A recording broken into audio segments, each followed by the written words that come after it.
महाराज पृथु द्वारा पृथ्वी का दोहन। श्री मैत्री जी ने कहा, विदुर जी, गौ रूपी पृथ्वी ने जब राजा पृथु से ऐसा कहा तो उनका क्रोध शांत हो गया। कैसा कहा था? पृथ्वी ने उनसे कहा, राजन, बुद्धिमान लोग भ्रमर की भांति सभी फूलों से रस ग्रहण करते हैं। तत्वदर्शी मुनियों ने जगत के प्राणियों के पोषण के लिए कृषि, अग्निहोत्र, मांस भक्षण आदि अनेकानेक उपाय सुझाए हैं। उन आप्त ऋषियों द्वारा बताए उपायों का आज जो भी पुरुष अपने पुरुषार्थ से दोहन करता है वह कभी भूखा नहीं मरता। परंतु जो व्यक्ति उनके बताए गए उपायों का प्रयोग न करके आलस्यवश कल्पित संसाधनों का प्रयोग करता है वह भूखा ही मरता है। उसके सारे कार्य निष्फल हो जाते हैं।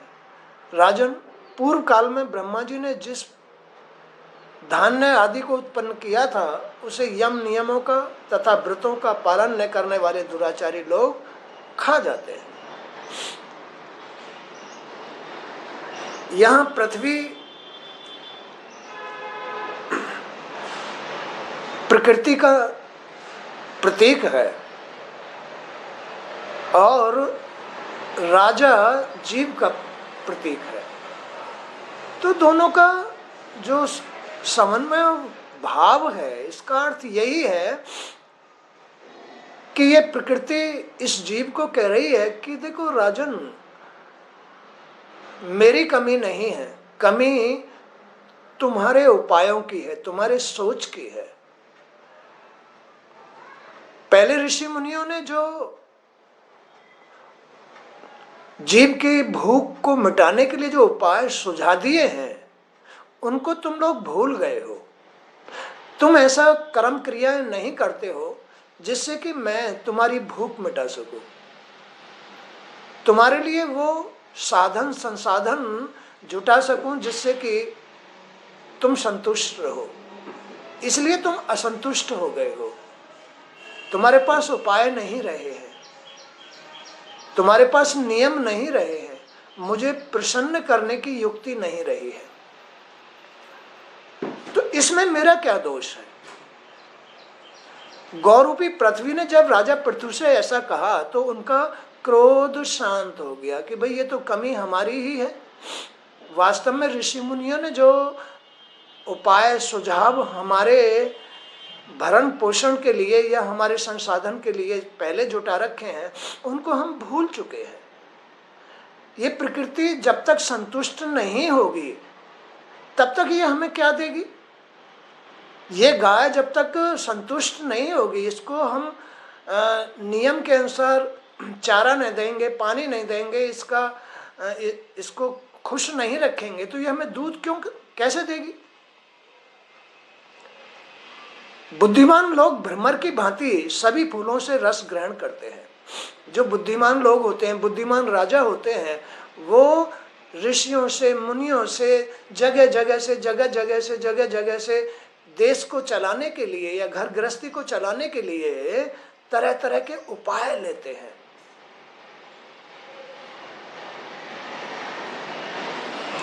तत्वदर्शी मुनियों ने जगत के प्राणियों के पोषण के लिए तत्वदर्शी यानी जो तत्वज्ञानी ऋषि मुनि हुए हैं या तत्वज्ञानी लोग हुए हैं, ज्ञानी पुरुष हुए हैं,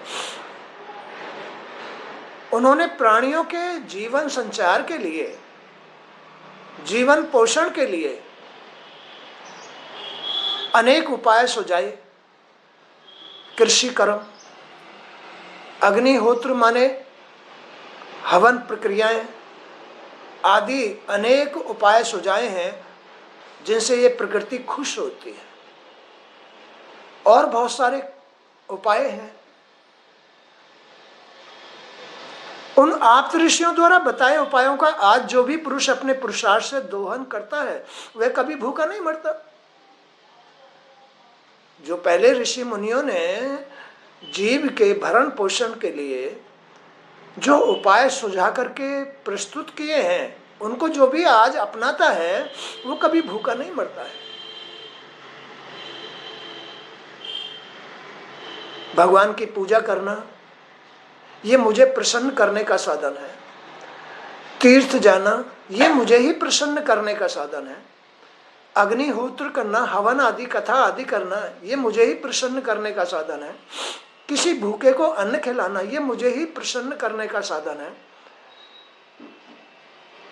परंतु जो व्यक्ति उनके बताए गए उपायों का प्रयोग न करके आलस्यवश कल्पित संसाधनों का प्रयोग करता है, मजबूरी बस उनके बताए हुए नियमों को या जो कर्म क्रिया कर्म कांड बतलाए उन्होंने उन्हें ना करके आलस्यवश वैसे ही प्रमादवश कर्म करता रहता है, भूल में कर्म करता रहता है, वह भूखा ही मरता है, उसके सारे कार्य निष्फल हो जाते हैं। ये प्रकृति तो शक्ति है, अदृश्य शक्ति है, गुप्त शक्ति है, परमात्मा शक्ति है, ब्रह्म शक्ति है, जो केवल सत्कर्मों से ही खुश होती है, नियमों से ही खुश होती है। अंतःकरण जो प्रकृति का स्वरूप जिसमें ब्रह्म शक्ति वास करती है, वो प्रकृति वो ब्रह्म शक्ति तो नियम धर्म से ही खुश होती है, नियम धर्म से ही खुश होती है, शुद्ध क्रियाओं से ही खुश होती है, हवन आदि से ही खुश होती है, तीर्थ आदियों से ही खुश होती है, भगवान की सेवा भाव से ही खुश होती है। राजन, पूर्व काल में ब्रह्मा जी ने जिस धान्य आदि को उत्पन्न किया था उसे यम नियमों का तथा व्रतों का पालन न करने वाले दुराचारी लोग खा जाते हैं, दुष्ट लोग बुराई खा जाती है, वो व्यर्थ ही रह जाता है।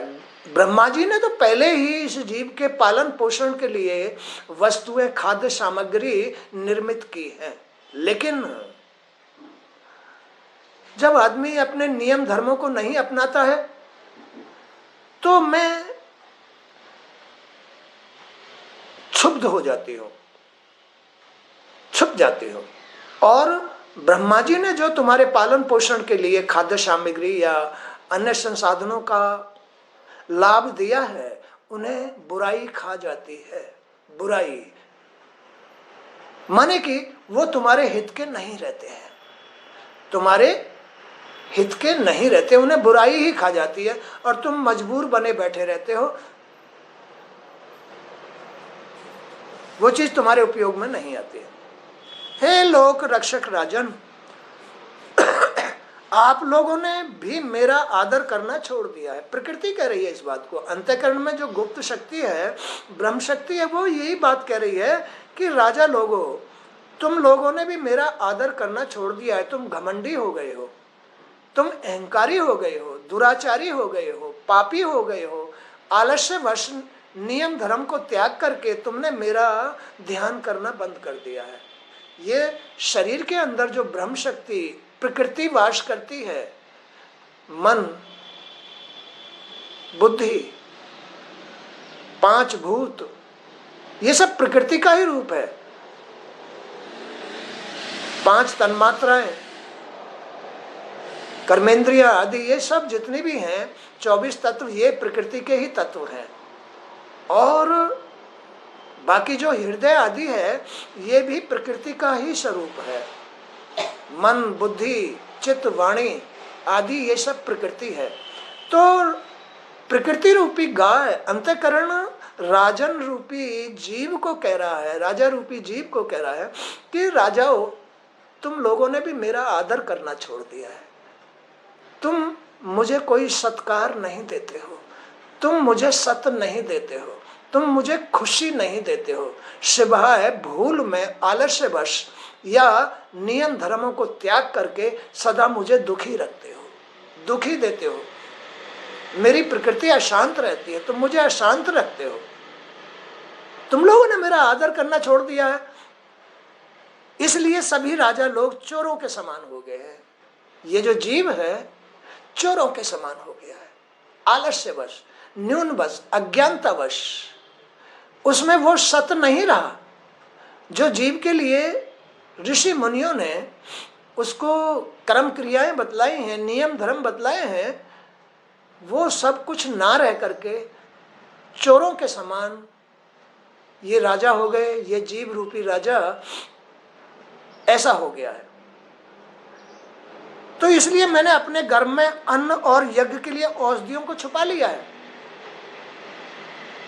जब तुम नियम धर्मों को त्याग देते हो, आलस्यवश न्यून हो जाते हो, अपने कर्म क्रियाएं नहीं करते हो, ऋषि मुनियों की बात नहीं करते हो, मेरी आत्मा को दुखाते हो, मेरे अंतःकरण रूपी भाव को खराब करते हो, तो तुम्हें वो सामग्री नहीं मिल पाती है। मैं उसे अपने अंदर ही क्षुब्ध करके बैठ जाती हूँ। तुम्हें मेरी प्राप्ति नहीं हो पाती है। मैं तो जगत जननी हूं। हर वस्तु, हर पदार्थ, हर तुम्हारा संसाधन मेरा ही स्वरूप है, मैं ही उसे प्रकट करती हूं। लेकिन तुम्हारे ऊपर निर्भर करता है। अगर तुम मुझे अंतःकरण में खुशी दो, अगर तुम मेरे अंतःकरण को शुद्ध रखो, अगर तुम मेरी प्रकृति को शुद्ध रखो, खुश रखो, उसके नियम धर्म, उसका आदर करो, उससे चाहे डरो, चाहे उसका आदर करो, चाहे उससे प्रेम करो, चाहे उसमें श्रद्धा रखो, चाहे उसकी सेवा करो, कुछ भी तो करो जिससे कि मैं तुम्हें उसके बदले कुछ दे सकूं। ये प्रकृति रूपी गाय अंतःकरण, जो शरीर के अंदर अंतःकरण है, जिससे सब कुछ हो रहा है, करते हुए भी नहीं मिल रहा है। आदमी कितना संघर्ष करता है, कितनी मेहनत करता है, कभी यहाँ कभी वहां, चोरी कर, झूठ बोल, छल कर, संपत्ति लूट, ये कर, पता नहीं क्या क्या करता है। आलस्य बस पड़ा भी रहता है, फिर भी उसको कुछ भी प्राप्त नहीं होता है। क्यों? क्योंकि वो चोरों के समान हो गया। चोरों के समान जो जीव है, जो छली हो गया है, बेईमानी हो गया है, कपटी हो गया है, उसको जब तक प्रकृति प्रसन्न होकर नहीं देती है, वो नहीं टिकता है उसके पास। धनवान उसे ही मानना चाहिए जो प्रकृति की खुशी से प्राप्ति करे, वही धनवान है। और जो प्रकृति का तो ध्यान करता नहीं, आदर करता नहीं, और अहंकार वश छल करता है, कपट करता है, बेईमानी करता है, या दुराचारी आदि, तो उसके अंदर जो बुराई है वही उसकी मेहनत को खा जाती है। बोलो, खा जाती है नहीं? जो जीव के अंदर बुराई है वो ही उसकी मेहनत को खा जाती है, उसके पास कुछ नहीं रहता है। इसलिए जीव को बुराइयों के साथ न रहकर सच्चाई के साथ प्रकृति को खुश रखना चाहिए, अंतःकरण को, मन को खुश रखना चाहिए, बुद्धि को शुद्ध रखना चाहिए, विचारों को शुद्ध रखना चाहिए। नहीं तो प्रकृति कुछ नहीं देगी, और देगी भी भाई तुम कर्म करोगे, मेहनत करोगे, चाहे वो छल करके ला रहे हो, चाहे चोरी करके ला रहे हो, लेकिन वो बुराई है, वो तुम्हारे काम नहीं आएगा। तुम्हारी मेहनत को वो खाती रहेगी, बुराई खाती रहेगी। इसलिए मैंने अपने गर्भ में अन्न और यज्ञ के लिए औषधियों को छुपा लिया है, सब कुछ छुपा लिया है। नहीं तो तुम्हारी जिम्मेदारी, जीव की जिम्मेदारी तो मुझ पर ही है। तुम्हें पालने की जिम्मेदारी, तुम्हारी रक्षा करने की जिम्मेदारी है, तुम्हें मोक्ष कराने की जिम्मेदारी तो मेरी है। लेकिन जब तुम मेरा आदर ही नहीं करते तो मैं क्यों तुम्हें मोक्ष दूंगी, क्यों तुम्हें अन्न खाने को दूंगी? जब तुम मेरा आदर ही नहीं करते हो, जब तुम अंतःकरण से शुद्ध ही नहीं रहते हो, तुम मन को शुद्ध नहीं रखते, बुद्धि को शुद्ध नहीं रखते, तुम्हारे कर्म क्रियाएं शुद्ध नहीं, ऋषि मुनियों की बात पर नहीं चलते, आलस्य वश परे रहते हो, छल प्रमाद आदि खुद में बसा के रखते हो, अहंकार बसा के रखते हो, तो फिर मैं उससे क्यों खुश होंगी? करो तुम मेहनत करोगे, वो भी तुम्हारा नहीं होगा, तुम्हारी बुराई उसे खाती रहेगी, तुम निर्धन के निर्धन ही रहोगे। बोलो, बात सही है? सही है। इसलिए मैंने अपने गर्भ में अन्न और यज्ञ के लिए औषधियों को छुपा लिया है। अधिक काल तक मेरे उदर में पड़े हुए वे धान्य जीर्ण हो गए हैं, यानी खत्म हो गए, नष्ट हो गए, गल गए, सड़ गए। मेरे अंदर पड़े जो तुम्हारे संसाधन हैं, तुम्हारे साधन हैं, अन्न है, चावल है, घी है, दूध है, कपड़े हैं, सब अंदर पड़े सब जीर्ण हो गए, गल गए, सड़ गए। यदि आप चाहें तो पूर्व उपायों के अनुसार उन्हें पुनः निकाल लीजिए। अगर तुम चाहते हो कि मुझसे तुम कुछ प्राप्त कर सको, अपनी जीविका,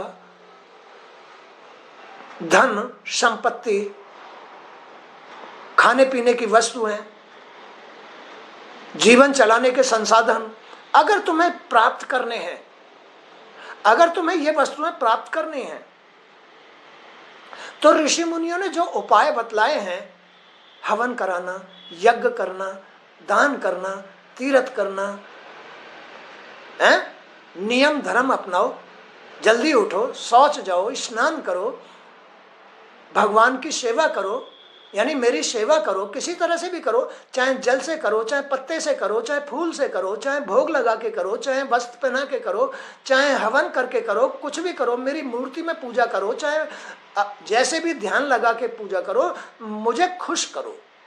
मैं तो सच्चाई के साथ रहने वाली हूँ, मैं तो सच्ची हूँ, मैं तो प्रकृति हूँ, तुम्हारा अंतःकरण हूँ, तुम्हारा मन हूँ।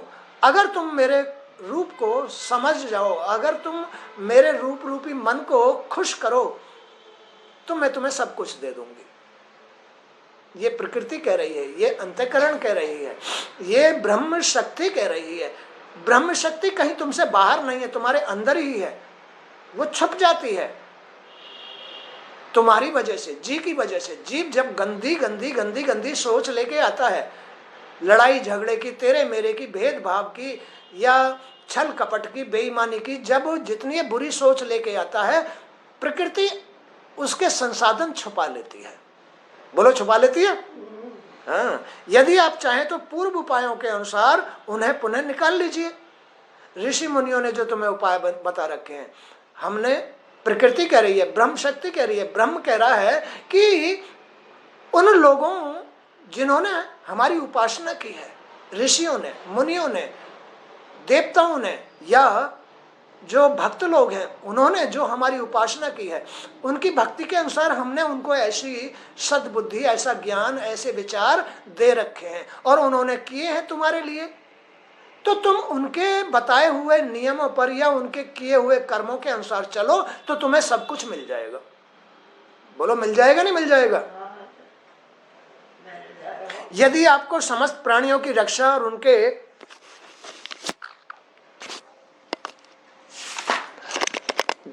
पोषण की इतनी चिंता है, अगर तुम्हें प्राणियों की पोषण की इतनी चिंता है, अपने ग्रस्त को चलाने की इतनी चिंता है, तो आपको मेरे योग्य उपाय, बछड़ा, दोहन पात्र और मेरा दूध दोहन करने की व्यवस्था करनी होगी। मुझसे कुछ प्राप्त करने की व्यवस्था करनी होगी। चाहे यज्ञ करो, चाहे तीर्थ करो, चाहे दान करो, चाहे मेरी सेवा करो, चाहे धूप बत्ती जलाओ, चाहे दीपक जलाओ, चाहे मेरा भोग लगाओ, यही उपाय है। बछड़ा, पात्र और दूध दोहने की व्यवस्था, माता रानी से कुछ लेने की व्यवस्था, तब तुम्हारी गृहस्थी चलेगी। उस तभी मक्खन निकलेगा, तभी मक्खन निकलेगा। जब उसकी शरण में जाओगे तभी तुम गृहस्थी को चला पाओगे। माता रानी ये बात कह रही है जीव से, राजा से, कि अगर तुझे प्रजा की इतनी चिंता है, अपनी गृहस्थी की इतनी चिंता है, तो फिर मेरी शरण आ जा, नियम धर्म अपना और अपने अंतःकरण को खुश कर, मन को खुश कर, बुद्धि को शुद्ध कर, विचारों को शुद्ध कर, तो मैं तेरे बिन मांगे ही सब कुछ दे दूंगी, तेरे काम आएगा, तेरी गृहस्थी चलेगी। मैं उस बछड़े के प्रभाव से दूध के रूप में आपको सभी इच्छित वस्तुएं प्रदान कर दूंगी। क्या? मैं उस बछड़े के प्रभाव से, मैं उस उपाय के, उस कर्म के प्रभाव से दूध के रूप में, यानी तेरी सामग्री के रूप में, तेरे गृहस्थी के भरण पोषण के रूप में, चाहे कपड़ा, चाहे दूध, चाहे दही, चाहे मक्खन, चाहे रोटी, चाहे कुछ भी, जितने भी संसाधन हैं, चाहे रुपया पैसा, घर आंगन, गाड़ी घोड़े, ये सब दूध का रूप, दूध का प्रतीक है। जरूरत, जीव की बहुत सारी जरूरत है गृहस्थी को चलाने की, वही दूध रूप है। गाय तो दूध देती है और तो कुछ नहीं देती, दूध। तो ये जो गाय रूपी प्रकृति है, जो मन है तुम्हारा, ये तुम्हें सब कुछ दे सकता है अगर इसके खुश करने का उपाय तुम करो तो। खुश करने का, मन को खुश करने के उपाय क्या क्या बता रखे मैंने। जल्दी उठो, जल्दी उठो, शौच जाओ, साफ सफाई करो, ईश्वर को जो तुमने मूर्ति आदि में मान रखा है या गुरु आदि में मान रखा है या किसी को भी तुमने मान रखा है मन में, उसकी सेवा करो, उसको स्नान कराओ, उसके वस्त्र धो या उसको भोग लगाओ, हवन करो, उसके लिए तीर्थ जाओ, उसके नाम पर दान करो, आदि आदि बहुत सारे उपाय हैं। तो उन उपायों मात्र से मैं तुम्हें सारे संसाधन दे दूंगी, लेकिन मेरी शर्त है ये, तुम बुराइयों को छोड़ो। मैं दूं और बुराई खा जाए, बुराई मुझे नहीं मानती है, बुराई मेरी दुश्मन है, बुराई माता की ब्रह्म शक्ति की दुश्मन है। बुराई कभी भी माता को आदर सत्कार नहीं देती है, मन को खुश नहीं रहने देती है। मन की खुशी ही तुम्हारी प्राप्ति है, माता रानी की खुशी ही, प्रकृति की खुशी ही, मन की खुशी ही तुम्हारी जीविका है, तुम्हारा मोक्ष है, तुम्हारा आनंद है। प्रकृति की खुशी, मन की खुशी या ब्रह्म शक्ति जो अंतःकरण में वास करती है, मन रूप से, प्रकृति रूप से, जो तुम्हारा संचालन करती है, जो तुम्हें जन्म देती है, जो तुम्हारे जन्म की रचना करती है, जो तुम्हें पालती है, जो तुम्हारी रक्षा करती है, वही प्रकृति, वही मन रूपी प्रकृति, वही ब्रह्म शक्ति तुम्हारे सामने ये शर्त रख रही है कि भाई बुराई को तो मैं कुछ दूं नहीं, बुराई के लिए तो मैं कुछ दूं नहीं, और अच्छाई के लिए चाहे जितना मुझसे ले जाओ। चाहे तुम अपने बच्चों को खिलाओ, चाहे अड़ोसी पड़ोसियों को, भूखों को खिलाओ, चाहे तीर्थों पर जाकर के दान करो, चाहे भंडारा करो, मुझसे चाहे जितना ले लो, मैं सब साधन बना दूंगी। ये शुद्ध मन के अंदर इतनी बड़ी ताकत होती है, यही ब्रह्म शक्ति है जो बैठी हुई है अंदर तुम्हारे, जो सारे क्रियाएं कर रही है। मोक्ष भी वही देती है, सब कुछ पूर्ति वही करती है, लेकिन शुद्ध मन वाले की करती है। इसलिए कभी भी किसी के मनों को नहीं बिगाड़ना चाहिए, अपने मन को शुद्ध रखना चाहिए। अपना मन खराब होगा तो दूसरे का खराब करोगे, अपना मन शुद्ध होगा तो दूसरों को हंसाओगे, तुम भी हंसोगे। जिसका मन हंसता है, किसी बुराई को साथ लेके नहीं, खुशी से हंसता है, माँ भगवती के नाम पर नाच उठता है जिसका मन, माँ भगवती उसको सब कुछ दे देती है। बोलो बात सही है? हाँ। तो मैं उस बछड़े के प्रभाव से दूध के रूप में आपको सभी इच्छित वस्तुएं प्रदान कर दूंगी।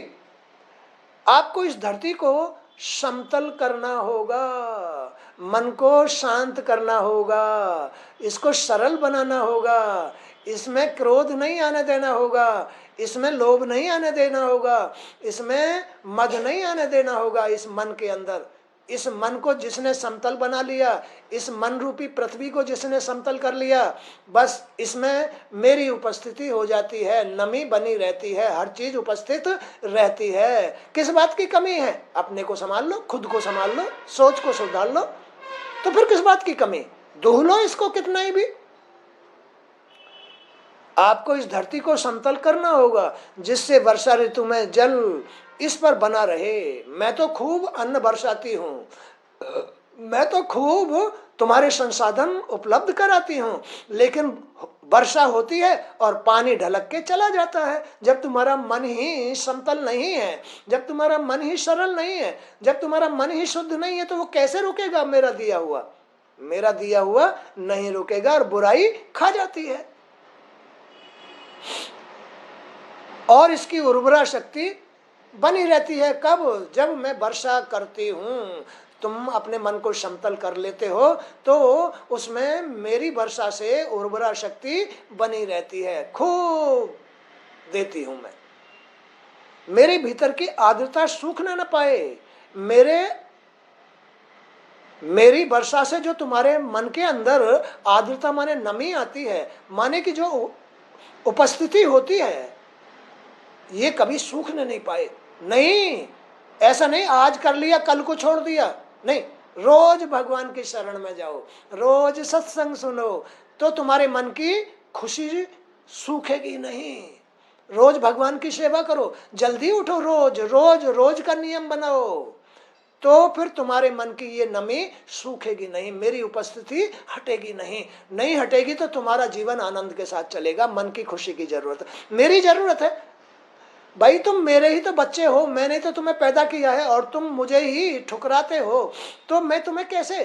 तुम्हारा मन गंदा है, तुम्हारी सोच गंदी है, तुम्हारी सोच और तुम्हारा मन जब तक गंदा रहेगा तब तक मेरी उपस्थिति नहीं होगी। और जब तुम अपने मन को समतल बना लोगे, सरल कर लोगे, शुद्ध कर लोगे, मेरी उपस्थिति प्रकट हो जाएगी और उससे तुम्हारे घर में खूब, तुम्हारे मन में खूब आर्द्रता नमी बनी रहेगी, खूब संसाधन बने रहेंगे, मेरी उपस्थिति में बनेंगे। बोलो। तो पृथ्वी के इन हितकारी वचनों को सुनकर महाराज पृथु ने मनु को बछड़ा बनाया और स्वयं मन को बछड़ा बनाया और स्वयं को गौ रूपी पृथ्वी के नीचे बैठकर उसके थनों में से दूध रूपी धान्य को दूह लिया। अब पृथु की समझ में आ गई कि ये कहानी क्या है, मुझे क्यों नहीं, मैं क्यों दरिद्र हो रहा हूं, क्यों मेरे घर की पूर्ति नहीं हो रही है, क्यों मुझे रोज लोग मतलब जो है पकड़ लेते हैं, कोई पीटता है, कोई बुरा कहता है, कोई छल कर, यानी कोई कुछ कहता है, कोई कुछ कहता है, ये अर्थ क्या है? अरे भाई मेरे अंदर ही बुराई है, मेरे जी में ही बुराई है, मेरा मन ही ठीक नहीं है, मेरे मन में स्वार्थ, मेरे मन में अहंकार, मेरे मन में लोभ, मेरे मन में ईर्ष्या, मेरे मन में कपट आदि बसे हुए हैं, जिनकी वजह से मैं अपनी माता से कुछ नहीं ले पा रहा हूं, अपने मन से कुछ नहीं ले पा रहा हूं, मैं तो व्यर्थ में ही जीवन गमा रहा हूं। अब पृथु ने इस रहस्य को समझ लिया और माता को खुश कर लिया, मन को खुश कर लिया, समतल कर लिया और गाय को दूह लिया, अपनी माता से सब कुछ प्राप्त कर लिया।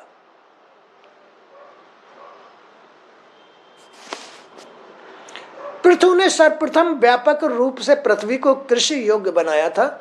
कृषि योग्य यानी अन्न उपजाने वाला मन बनाया, यानी पहले भरण पोषण वाले साधन उपलब्ध कराए। इसलिए धरा का नाम उनके नाम पृथु पर ही पृथ्वी पड़ा है। पृथु के नाम पर भी इस मन का नाम, इस धरती का नाम पृथ्वी पड़ गया, क्योंकि पृथु ने ही इस मन को पृथ्वी बना लिया, कृषि योग करने, कृषि का कार्य करने योग बना लिया, यानी कि अपने जीवन को भरण पोषण को करने योग्य बना लिया, ऐसा समझ लिया। राजा पृथु के समान ही अन्य विज्ञजन भी धरती के विविध क्षेत्रों से सार तत्व ग्रहण कर लेते हैं। अब सभी लोग, अब तो धीरे धीरे राजा पृथु ने जब ऐसा अपना मन बना लिया तो अन्य लोगों ने भी इस बात को समझा और सबने अपने जीविका चलाने का साधन बना लिया उसको, मन को।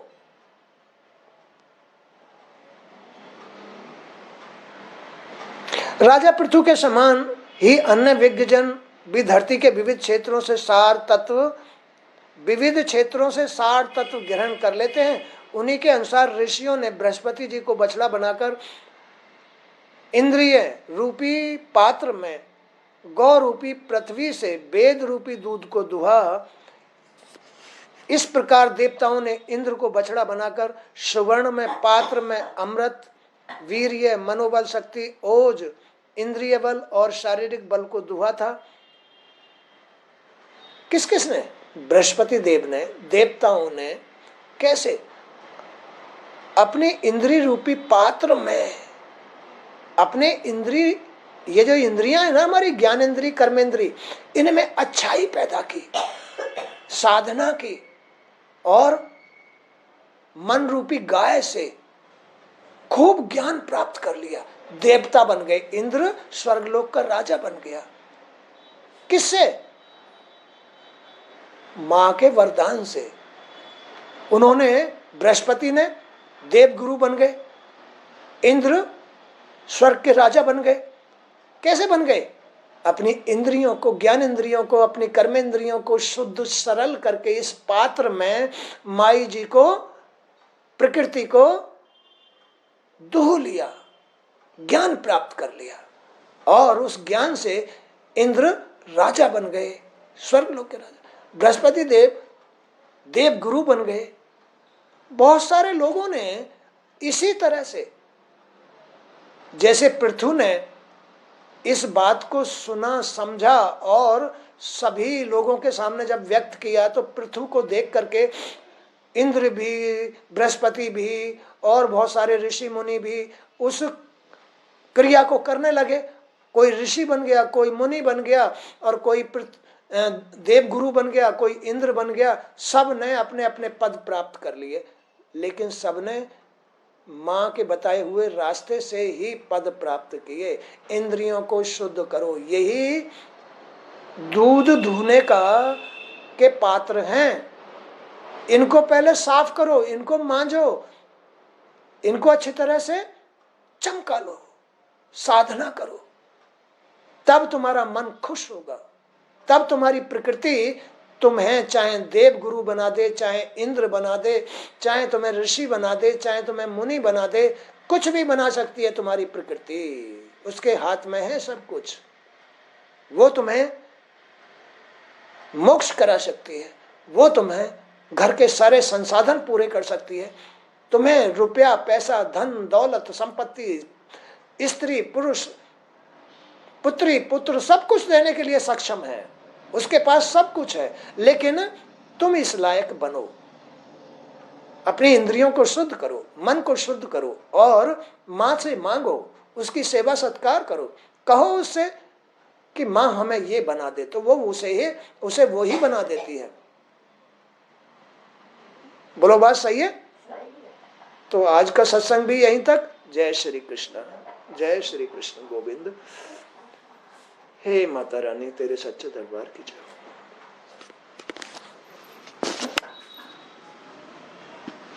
आदमी से लिया नहीं जाता है, मन गंदा रखता है,